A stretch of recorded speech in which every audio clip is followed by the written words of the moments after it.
Hello YouTube, my name is Yuri, welcome to my channel, and today I want to review a fragrance that's probably been done a lot, but today I wanted to give you my version of this fragrance, and today is going to be, we have Initio Oud for Greatness. Alright, so this fragrance was launched in 2018, like I said, by Initio.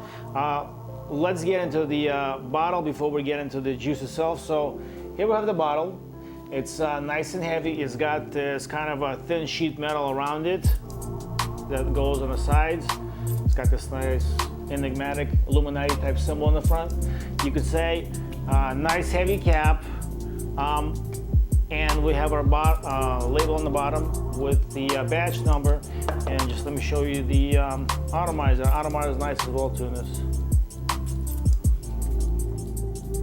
All right, so let's get into the juice in this fragrance.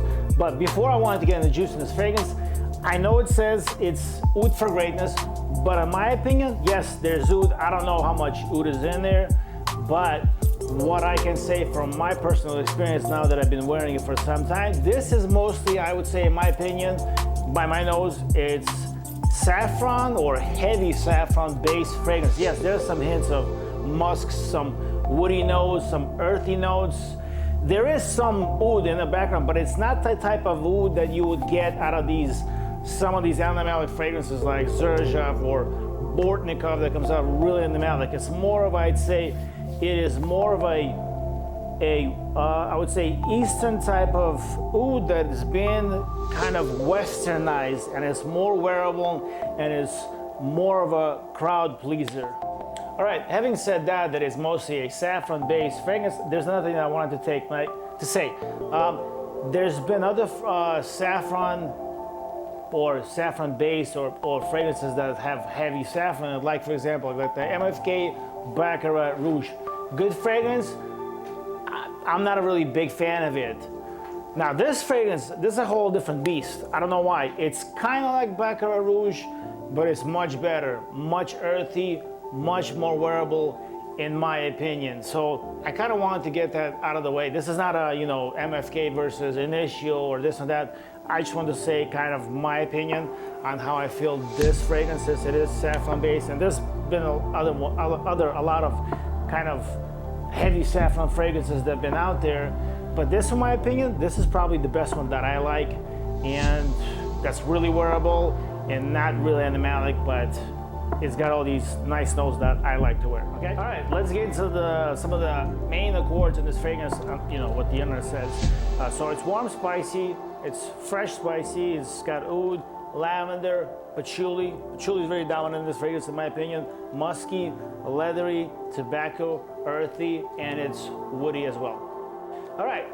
I wanted to get into the notes of this fragrance as well.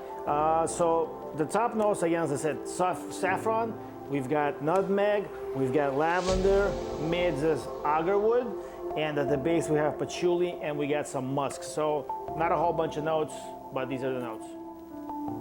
All right, wanted to get into the performance and the projection of this fragrance.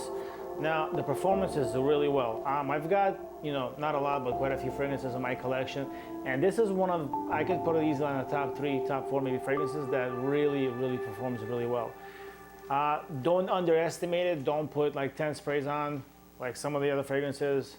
2, 3 sprays max. I can put that much and it will last me, I'm not kidding you, it will last me all day from morning to evening. I could still pick it up really strong on my skin. Projects very well too. With 2, 3 sprays you can walk into a room and right off the bat people will smell this. So don't overdo it.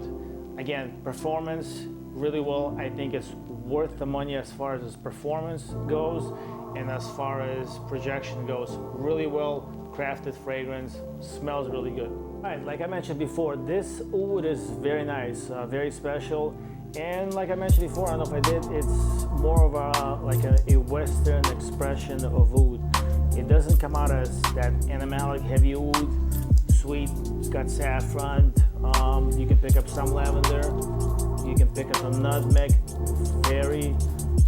a lot in the background after you pick up the saffron.